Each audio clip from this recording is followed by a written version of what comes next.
Welcome everyone to the Wheels Museum on this gorgeous January day. It's already the middle of January, which I cannot believe.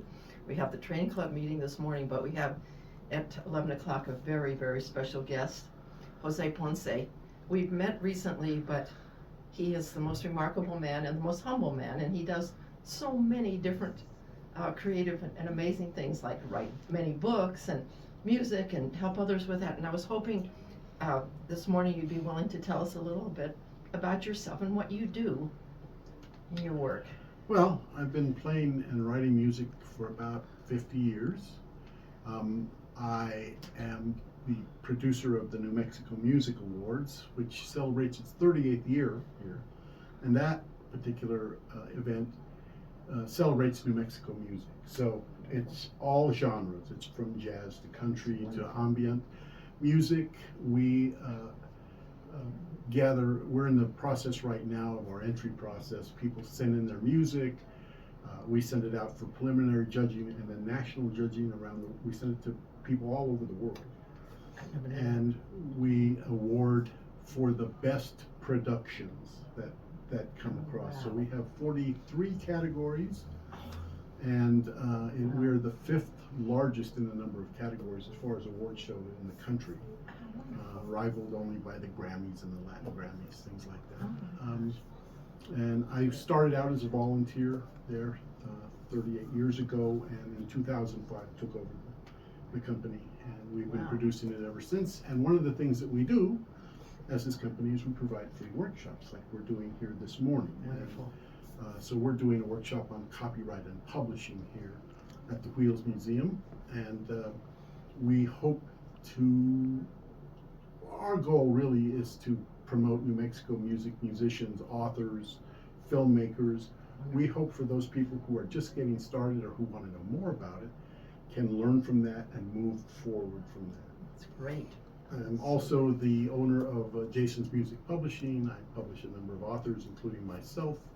And again, we're all about getting emerging authors, filmmakers, musicians, getting their work out there, getting it into film and things like that. I have to ask you, what's your favorite kind of music? You only have 43 categories or something like that. What's your favorite one? My favorite music is jazz. I played rock and roll when I was a kid. Oh, I like that too. And then when I was 25, my cousin's boyfriend introduced me to jazz, and I fell in love with jazz. And I've been playing it ever since. I will play anything for anybody when I play, but when I play, I prefer to play jazz. It's complex. It's amazing. One of the jazz greats grew up here in Albuquerque, John Lewis. Yes. He was with the Modern Jazz Quartet. He went to Albuquerque High School. And we've had a number of really amazing people in New Mexico. Dave Grusin lives here up in Santa Fe, Academy Award-winning jazz artist and producer. There's just some amazing, and in New Mexico there's some amazing jazz here, just some amazing jazz artists here. That's wonderful. Oh, that's so wonderful. And the other thing I want to ask you is, well, many things I want to ask you. Very interesting, everything about what you do. Would you be willing sometime to come here and play for us? Oh, absolutely. I was going to schedule something before I left. Hey, let's do that. I won't let you out of the building until you do. That's great. The other thing is that you're an author. So please tell us what you write about. About what you write. I don't want to use proper English when I'm talking to an author. Me talk pretty one day. As an English teacher myself, yeah. I will write in any genre. So my very first book was a book of short stories. Oh. I have to tell you, I've been writing since I was a teenager. I didn't get good at it until I was 53. So my first book of short stories was a book of short stories. I followed that with a book of poetry, a book of proverbs. Oh my gosh. I also had a second book of short stories. I have a novel, my first novel, which is a couple of years old, Killing Coyote, and then I've recently written a book of prayers. I'm currently working on a cookbook, Oh a book about aging, several murder mysteries that are kind of specific. One of them, the protagonist is a tattoo artist. One of them, the protagonist owns a marijuana dispensary. Oh, sure. And I continue to write short stories. I write for Catholic 365, which is a Catholic literature organization, and I also write for magazines like The Sun, online magazines like The Sun, and really anybody who will hire me for different things. Sometimes I just get hired to write. You're just amazing. You're incredible. Incredible. Screenplays. And today when you come, I'm hoping you'll be selling your books. Well, I'm hoping I'll be selling my books. But Even better. if nobody wants to buy a book, that's fine too. And- It's just I like to show them off myself. I'd say, Maybe look like- what I did. Maybe we It can was put me." some in the gift shop and Sure. try that. We can talk about that as well. It's so exciting to have you here and wonderful to have you here, and you're so kind. Oh. And I have some news to tell everyone, and Mr. Ponce has said he'll help us with that too. The city has just told us that we will be able to use the Babbitt and Welding Shop, which is adjacent to the Wheels Museum, for the New Mexico Model Train Center. And it's gonna be an expensive rehab, several $1,000,000, but Mr. Ponce immediately, when I told him, said, I will help you. So we're gonna be looking for fundraising opportunities to further help the community with the Wheels Museum and its expansion. And we're very, very, very grateful to you. Sure, we can For put that. something together. We can bring groups in to do fundraising concerts. We can, create anything that you want to create, really. Oh, that's what I love about you. That's fantastic. Yes, we'll get together and we'll plan things to help our community, further our community. The city understands that. Doing the New Mexico Model Railroad Center will bring grandparents with children and all ages from all over the world to come here and learn about the technology of running the trains, the history, the culture. And I know that that's what you're doing with your life to promote our people and our history and our culture and fascinating thoughts. Can you read us a poem or tell us a poem or a proverb that you have? I'd love for everyone to hear Well, some thoughts of yours. my book of Proverbs were written for my son, who I lost in a divorce when he was 2 years old. And I Oh. didn't see him until he was 26. And I My thought, God. well, I don't have it. And when I was finally met with him and got to know him, I thought, I don't have anything to offer him Yeah. except, some sort of wisdom. And so I wrote a small book of Proverbs, which covers everything from my relationship or a relationship of a person to God to just practical things. Practical things. About money and relationships and things like that. I think one of my favorite in there is that loving somebody takes effort, being loved takes effort, love is never effortless. So, it's things like that. Small things. It's a little tiny book, but it was just something that I did. My father was very influential in my life, taught me a lot of things. He passed away when I was in my 40s. Mm-hmm. But he always had the favorite thing my father told me when I was growing up. There was always this barrier. Like, I'd say, well, can I go with you? No, you're not old enough. Can I go hunting? You're not old enough, whatever. And one day in exasperation, I said, when am I going to be old enough to do as I want, whatever I want? And he said, nobody lives that long. So, Yeah, but it sounds like you've done a lot of wonderful things in what you want. well, I wouldn't call them wonderful. I would just say, if you know any writers or musicians or what have you, we do that because if we don't get these things out of our head, they just drive us crazy. Mm-hmm, mm-hmm. I wake up in the morning or I wake up in the middle of the night and I have an idea and I have to go write it down because then I can't sleep the rest of the night. Yeah, I understand. And words mean things, music means things. I've had arguments with the last 3 governors, I think, about music. I had one governor who brought in a band from out of state for her inauguration. Mm-hmm. Oh. And she posted it on Facebook, and I commented, you couldn't find anybody here. Uh-huh. And I got a call from one of her staff saying, you need to take that, because they got a lot of heat for it. He said, you need to take that post down. And I said, you can take my post down. I'm not taking it down. Mm-hmm. I said, you guys haven't done anything for musicians. I said, I thought we would at least hire somebody local. Sure. And he said, well, music's not a big priority for me. And I said, music ended apartheid. Music drove the civil rights movement in the United States. Oh, Music heals. yes, I said, yes, you good. know, I said, if you don't think it's important, that's your opinion. I said, but we'll just keep doing whatever we're doing. Good for you. Oh, we have to, we have to. I've fought many, many wars on this project, same kind of thing. And we This just don't give history up. is important. Thank The you. history of the state, the Yes, city, That's right, just this one place that's right, is important because so much has happened here. that's right. It made us. My father, when he was young, he worked in a coal mine up in Dawson, New Mexico. Oh, And in I'm gonna ask you. 1950, they closed the mine. uh-huh.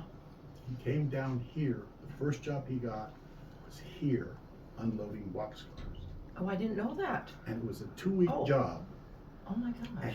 And this is one of the bits of wisdom. And he worked hard. And the last day, everybody was kind of slacking off. And he was still working hard. He was still unloading whatever they were unloading. And they said, take it easy. We're done tomorrow. And he goes, they hired me for 2 weeks. They're getting 2 weeks out of me. At the end of the day, fired everybody else. They kept my father. Interesting. And he worked there for 2 years. I did not, right here, I didn't realize that. Yeah. Do you have any pictures or anything about that? No, I No. don't. I In mean, those I days, have. they didn't Yeah, I have some pictures of my father when he was younger and whatnot, and in the Navy and things like Yeah, that. But yeah. I'll look around and see what I Yeah, can. I if you might have find anything. something of him standing. That we in can front hang here in the museum. Yeah. We're always looking for those kinds of stories, and we're always looking for pictures or artifacts or anything that we can save the history of the men who made our country. And your father was one of them, and you're one of them. My father, we went through very hard times in our family and had a business, and you're talking about your father's expression. It makes me think my father's expression to me, under the most difficult of circumstances, is we try. Yeah, We try. Yeah. Yes. And that's what we're doing with our lives. We're trying to help others. Well, I think it's important that people know where we came from. Yeah. And it's extremely important that people know how their parents, their grandparents, their great-grandparents contributed to what we have. Well, I have what I have because of what they did, That's what they went exactly through. right. You know, That's I exactly have right. too much in my life, you know, because of what they did. And how they built us as people to be strong and to fight wrong and to do right. And yes, that's exactly right. Well, it's such an honor and a thrill to be. I hope we can consider each other friends forever. Sure, as Okay. long as I'm around, I'm Well, pretty old. I don't know. No, you're not. Much longer We're not than old, here. and as long as we're here, we don't get old. It's the truth. It's the truth. The people who work here and volunteer, we just stay the same. Because we're happy and we're doing good projects.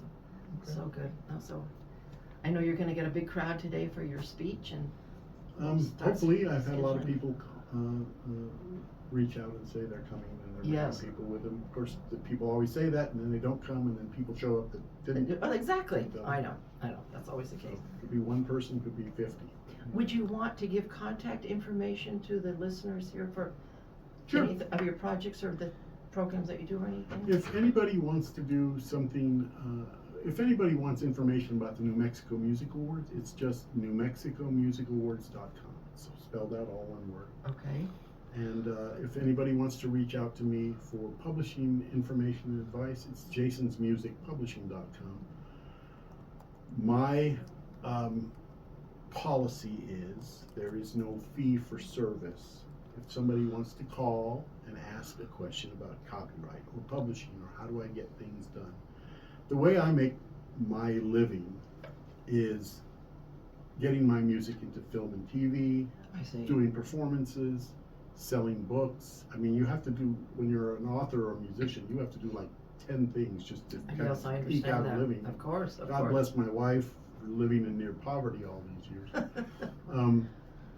But, you know, in addition to that, when people reach out to me, they want to publish a book. Yes. I will tell them how to do it and how to do it for no cost. Now, if they're either they don't get it or they're too lazy to do it, then we'll reach some sort of an agreement where they'll pay I me see.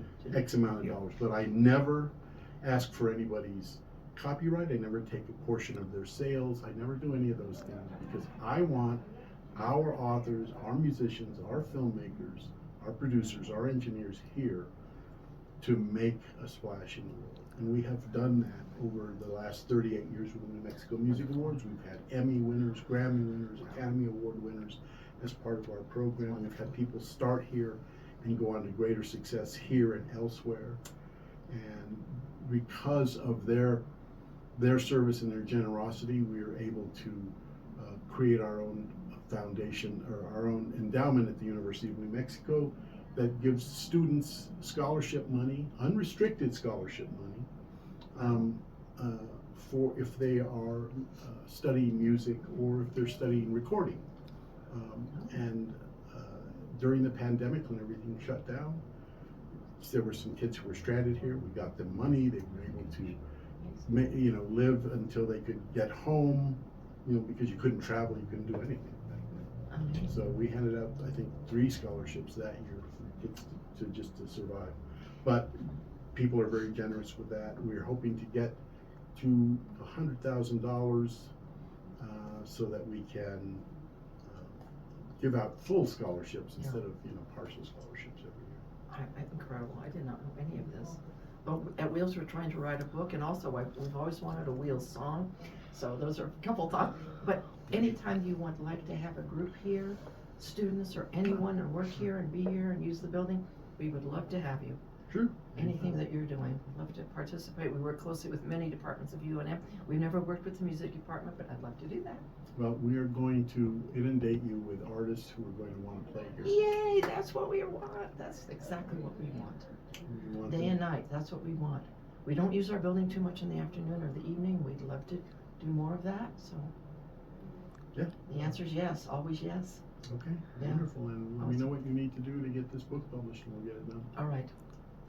We have 2 books in mind, so thank you. Thank you so much. Can't wait. Can't wait. Thank you. I'd like to tell you about some of the wonderful upcoming events that we have. On February 1st, we have George Russell coming to play music.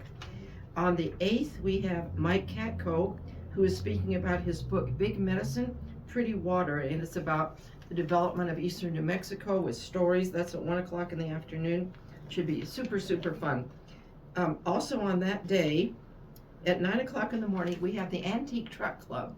And there's no charge to come to that, and it's very interesting. If you're interested in trucks, antique trucks, and the people who come are truck drivers, and it's a lot of fun to do that. And they're trying to increase their membership. Of course, there's no charge. So if you want to come on the 8th at 9 o'clock in the morning, you can be part of the Antique Truck Club. I'm very excited. On the 15th of February, we're having a band come with Jacob Decimus and his Haitian and Caribbean music. And people have been asking me, can we dance? Well, yeah, of course we can dance if we would like to. And it's at 10 o'clock in the morning. It's $10 to come and hear them. It's going to be a fabulous. 6 people are playing music for you. And I think you'll love it. I think it's something we've never done before. And then on the 22nd is another dance. Brandon Kennedy, who's come here many times, does the headphone dance party. That's where you put on headphones and you listen to music and nobody can hear the music. Nobody else can hear the music. So you're jumping around, dancing around, and it looks real crazy and it's super fun. And that's that will be from 12 to 2. At 10 o'clock that morning on February 22nd, we have John Taylor coming. He's one of our favorite speakers. His topic is going to be the New Mexico Medal of Honor winners. And that's going to be fascinating. So if you're interested to hear about the men who won the New Mexico Medal of Honor, it's a huge event in their lives and in all of our lives. On the 22nd, John Taylor's going to talk about that at 10 in the morning. And then the dance party's at 12. So after we've had that very, very serious lecture, you can stay around and you can dance. So that'll be fun. And that dance is free. It's by donations. If anyone wishes to give a donation to the Wheels Museum, that would be very, very great. Oh, we have something really fun on March 1st. We have Don Newland. He's one of our volunteers. And he knows how to run and drive and fix Model T Fords. And most people don't know how to do that. And it's very interesting to see that old technology and how to work on a Model T Ford. So he's a lot of fun, and he's going to come and talk to us about that. And then on the 8th of March is a super fun thing. From 9 to 2, the Model Car Club is going to have a swap meet here. and there will be lots of dealers and lots of cars and lots of fun. So if you want to come to that, of course, there's no charge for that. Come in and see the model cars, and maybe you want to start or add to your model car collection. We have a wonderful model car exhibit here, and we're always looking to expand it. Maybe you want to give us model cars. So it's going to be really fun. A very important thing is coming up on the 29th of March. We have a woman named Donatello Davanza. She got her PhD in the study of Route 66. She has gone to every place on Route 66 for 18 miles in Albuquerque. She has 15,000 pictures. She will not show all 15,000, but it's going to be a very informative and important discussion of the history of Route 66. There's no charge for that, and that's going to be at 10 o'clock in the morning. So I hope you'll come to these events, and as Mr. Ponce said, he's willing to start doing more events. We're looking for more events. We're trying to stay very, very active here and make great progress. Do the fundraising for the Babbitt and Welding Shop. Do the repairs we need here at Wheels. We just have gotten a lot of new exhibits, so come see us. We're open 9 to 12 Monday through Thursday, and Saturdays 9 to 2. Thank you very much.